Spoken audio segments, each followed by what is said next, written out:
They called him Wild Bill Hickok, the fastest gun in the West, a man who never backed down from a fight. But here's the strange part.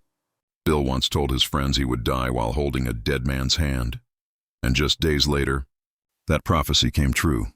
This is the story of Wild Bill Hickok, the gunslinger who saw his death coming. James Butler. Hickok was born in 1837 in Illinois.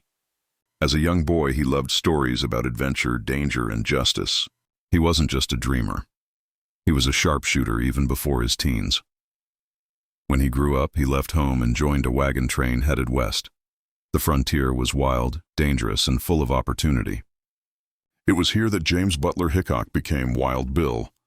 Bill worked as a stagecoach driver, a scout, and later as a lawman. He became famous after a deadly gunfight in 1861, where he faced several men at once and walked away alive.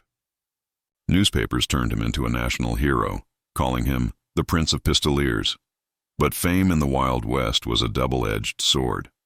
Every outlaw, gambler, and drifter wanted to test the man known as Wild Bill. He couldn't walk into a saloon without someone reaching for their gun. Yet Bill had something they didn't: speed, precision, and ice-cold nerves. He was calm, quiet, and deadly. As the legend grew, so did the myths. Stories spread that he fought bears with a knife, shot men miles away, and saved entire towns. Some were true, most were not. But Wild Bill didn't care.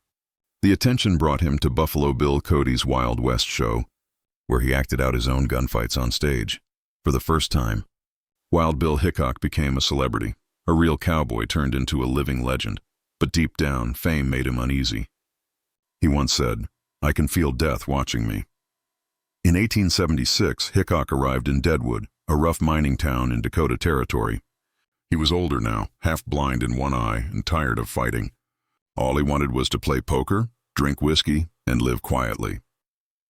On the morning of August 2nd, he walked into Nuttall and Mann's saloon and joined a poker game.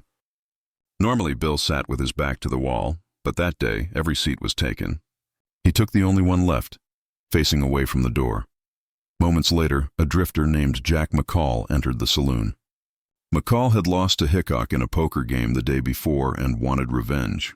Without warning, McCall pulled a pistol and shot Wild Bill in the back of the head.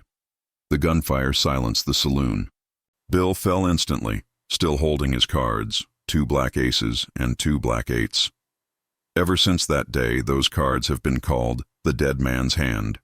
News of Hickok's death spread across America. Some mourned a hero.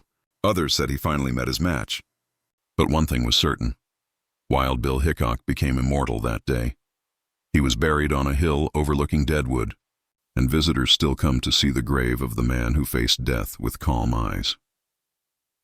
Wild Bill's story is not just about gunfights and glory. It's about the price of fame, the danger of pride, and the strange power of destiny. He lived fast, shot straight, and died exactly as he predicted. Wild Bill Hickok, the gunslinger who saw his death coming.